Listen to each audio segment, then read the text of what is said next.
I want to share with you my $2 million plan.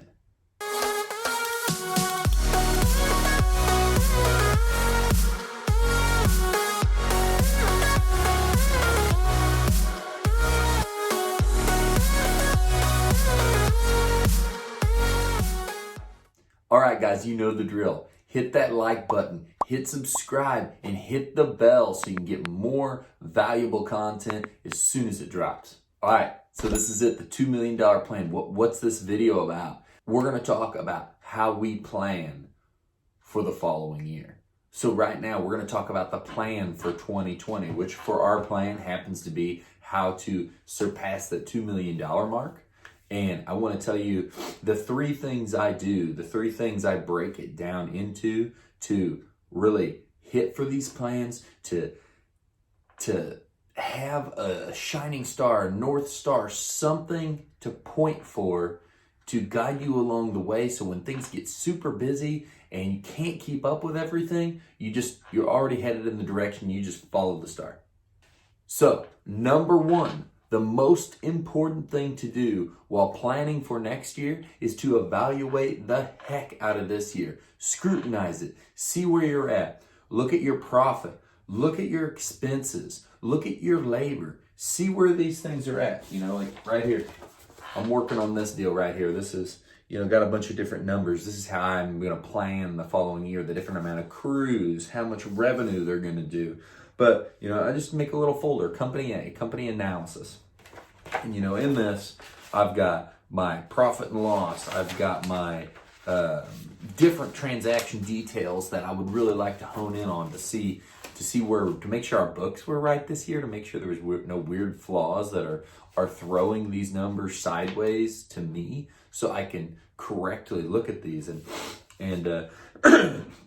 things for us, for example, to give you a perfect example, something I would evaluate. This year, our labor went way, way up.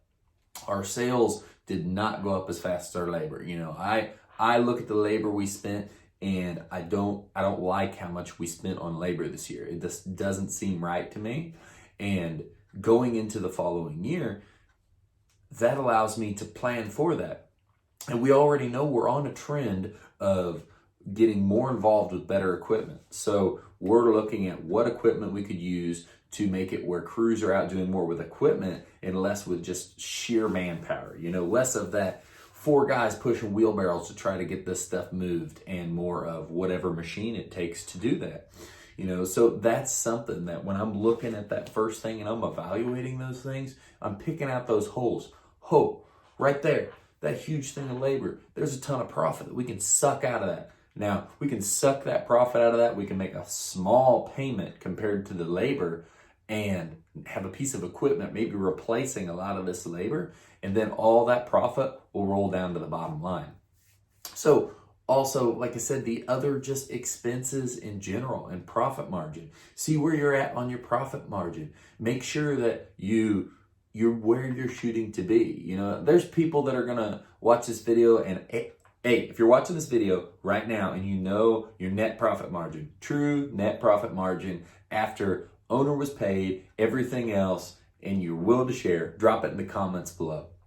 But, if you know what your true net profit margin is, make sure that's where you want it to be, or where the goal is of where you're wanting to be, or it's not too in the red. Or if it's in the red, you got a plan for there's massive growth, and right now the profit margin's low, but that's going to flip flop and roll on a 5-year plan, and it's going to be amazing again.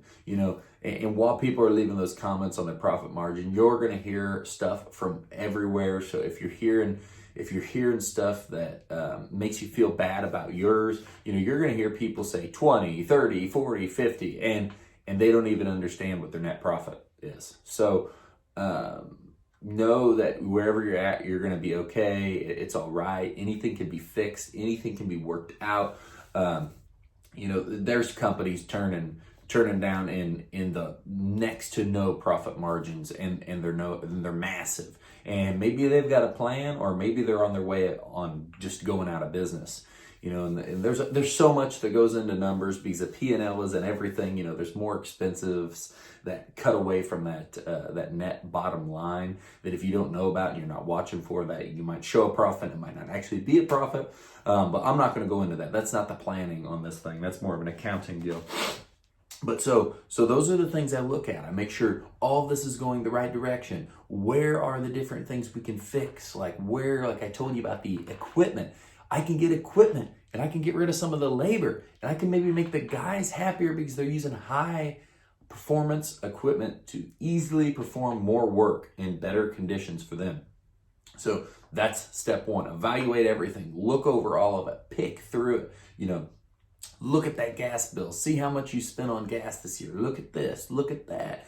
And just look for opportunity.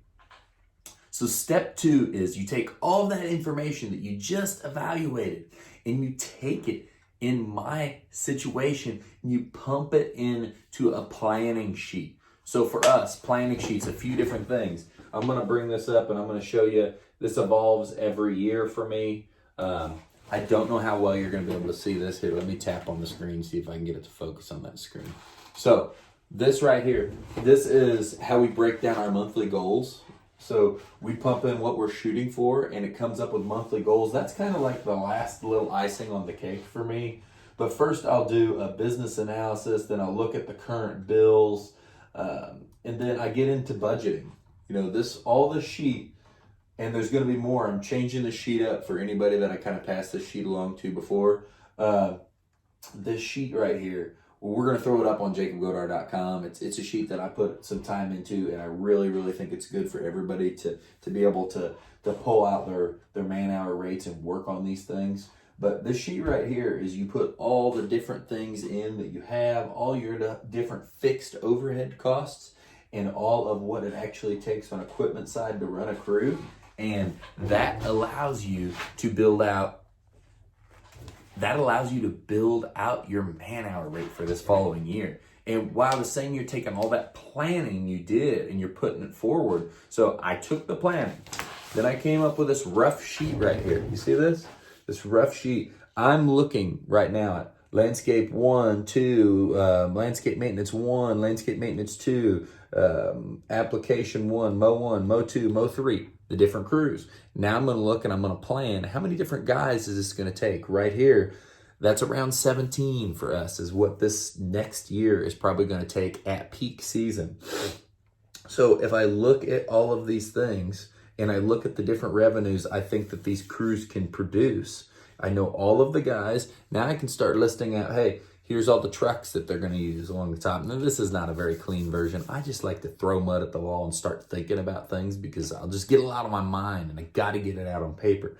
But so here's the trucks. The application 1 crew doesn't have a truck yet. So I know that in this list of new things that we're going to buy, there's going to be a truck. And for me on an application crew, I'm going to buy something used. And I'm going to buy something small, like one of these F-150s. Paid for all of this stuff cash when I bought these. These are very inexpensive trucks. There wasn't many trucks on this list except for the brand new stuff that we didn't just pay for cash.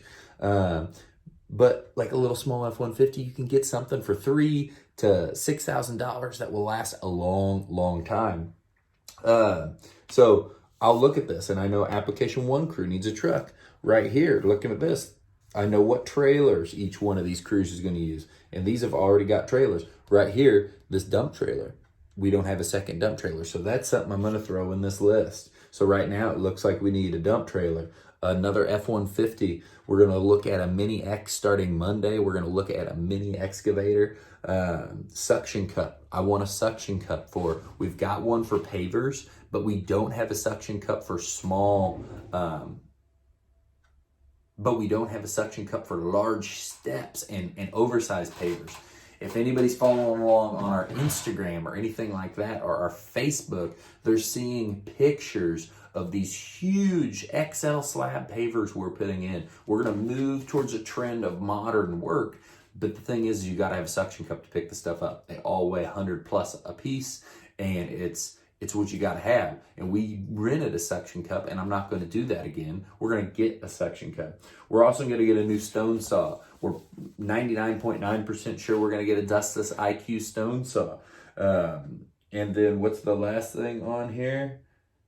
Maybe a power wheelbarrow is something we're looking at. And if you start listening to this, what is he saying about the things he's looking at? Power wheelbarrow reduces labor. Mini excavator reduces labor. Stone saw reduces labor because it's dustless, and it just reduces time because you don't have to clean off a stone. You don't have to wait for a stone in cold conditions. It's still easy to work with. So many upsides, and that's what we're thinking on for everything. So why is all that important? I take all of that information in all of those numbers and I put them into the sheet. I put the new equipment, I put the new overhead costs, and we break it all down to make sure we are correctly recovering our overhead. This is so big. Like, you have to know that you're charging a man-hour rate that is going to recover the different overhead for the different lines of work you're in, and that it's all going to make sense. So to me, this is fun. I'm a numbers geek. You take this, you build it with Excel, and then you know what you're doing. You know that man-hour rate. You can fly by the proverbial seat of your pants as you're going through the year, because all you have to do is make sure you're hitting the man-hour rate. And then you even know your leeway because you know your break-even point. So if you screw a job up and you still hit your break-even point, you know that you at least paid for all of the overhead that was made just to produce that job, and you learn from it and you do better on the next one. Like, we all have failures, guys. We all screw up, and it's just something that's going to happen. So that's the second step. So the third step, like I said, is breaking it down into a monthly goal, a quarterly goal, and then incentivizing people towards it.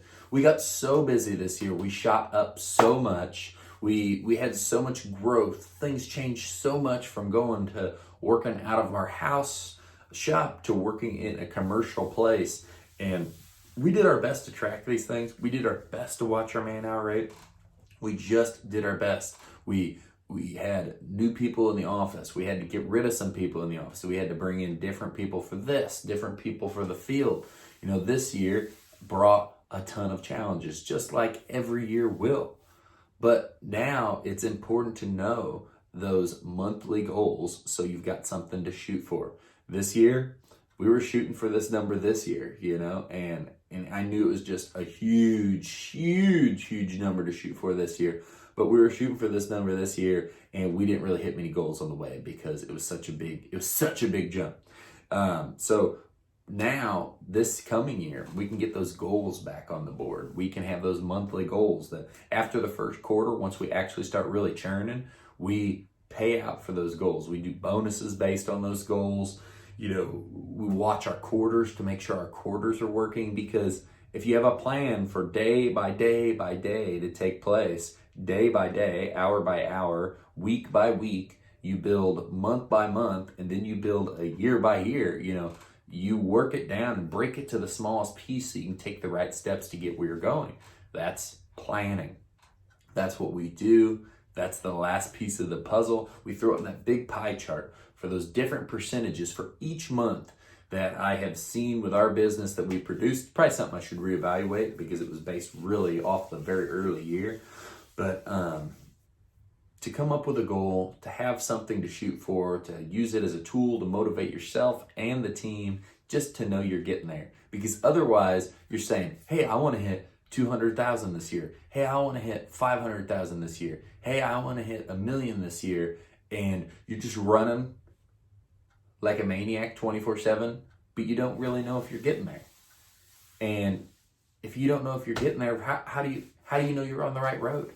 How do you know that you don't need to push the gas pedal down or let the gas pedal off or hey man, I just got some time to breathe. So plan to win in 2020. Hey, I love sharing this time with you. Thank you so much for watching. Please leave a comment. Let me know if you liked it or you loved it. Tell me where you're at. Tell me where you're at with your business. Tell me what's going on. What are your challenges? What is hard? Because there's so many things that are hard. And don't feel bad because all these people make their businesses look perfect. I'm always got a smile on my face, but I'm just programmed that way. It's hard, it's challenging. There's so many things that scare me day in and day out. And we all have these challenges, so let's share them. Leave a comment below. Give me a thumbs down if you hated it. I appreciate that as well.